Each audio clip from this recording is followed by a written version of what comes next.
The Wonderful Wizard of Oz by L. Frank Baum. Introduction. Folklore, legends, myths, and fairy tales have followed childhood through the ages.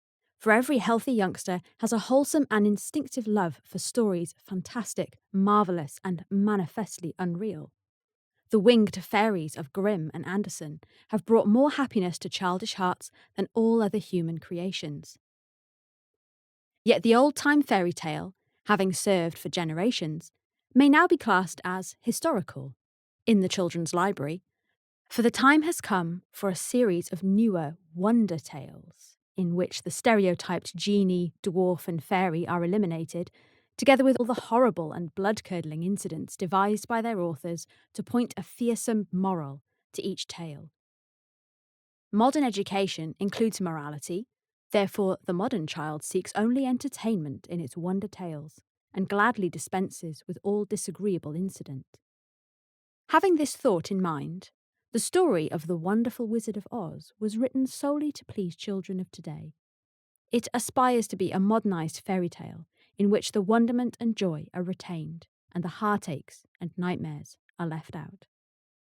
L. Frank Baum, Chicago, April 1900. Chapter 1. The Cyclone. Dorothy lived in the midst of the great Kansas prairies, with Uncle Henry, who was a farmer, and Aunt Em, who was the farmer's wife.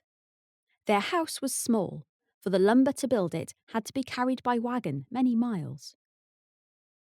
There were 4 walls, a floor, and a roof, which made one room, and this room contained a rusty-looking cook stove, a cupboard for the dishes, a table, 3 or 4 chairs, and the beds. Uncle Henry and Aunt Em had a big bed in one corner, and Dorothy a little bed in another corner. There was no garret at all, and no cellar, except a small hole dug in the ground called a cyclone cellar, where the family could go in case one of those great whirlwinds arose, mighty enough to crush any building in its path. It was reached by a trapdoor in the middle of the floor, from which a ladder led down into the small, dark hole. When Dorothy stood in the doorway and looked around, she could see nothing but the great grey prairie on every side. Not a tree nor a house broke the broad sweep of flat country that reached to the edge of the sky in all directions. The sun had baked the ploughed land into a grey mass, with little cracks running through it. Even the grass was not green, for the sun had burnt the tops of the long blades until they were the same grey colour to be seen everywhere. Once the house had been painted, but the sun blistered the paint and the rains washed it away, and now the house was as dull and grey as everything else. When Aunt Em came there to live, she was a young and pretty wife. The sun and wind had changed her too. They had taken the sparkle from her eyes and left them a sober grey. They had taken the red from her cheeks and lips, and they were grey also. She was thin and gaunt, and never smiled now. When Dorothy, who was an orphan, first came to her, Aunt Em had been so startled by the child's laughter that she would scream and press her hands upon her heart whenever Dorothy's merry voice reached her ears. And she still looked at the little girl with wonder that she could find anything to laugh at. Uncle Henry never laughed. He worked hard from morning till night and did not know what joy was. He was grey also, from his long beard to his rough boots, and he looked stern and solemn and rarely spoke. It was Toto that made Dorothy laugh and saved her from growing as grey as her surroundings. Toto was not grey. He was a little black dog with long silky hair and small black eyes that twinkled merrily on either side of his funny wee nose. Toto played all day long, and Dorothy played with him and loved him dearly. Today, however, they were not playing. Uncle Henry sat upon the doorstep and looked anxiously at the sky, which was even greyer than usual. Dorothy stood in the door with Toto in her arms and looked at the sky too. Aunt Em was washing the dishes. From the far north, they heard a low wail of the wind, and Uncle Henry and Dorothy could see where the long grass bowed in waves before the coming storm. There now came a sharp whistling in the air from the south, and as they turned their eyes that way, they saw ripples in the grass coming from that direction also. Suddenly, Uncle Henry stood up. "There's a cyclone coming, Em," he called to his wife.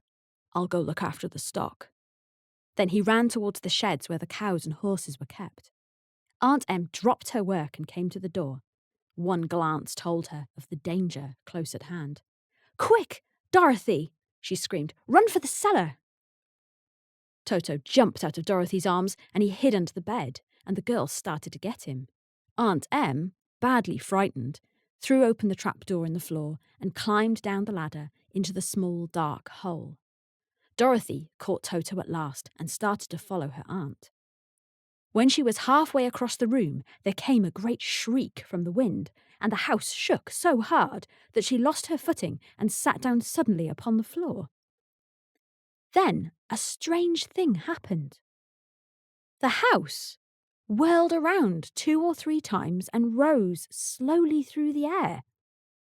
Dorothy felt as if she was going up in a balloon. The north and south winds met where the house stood and made it the exact centre of the cyclone.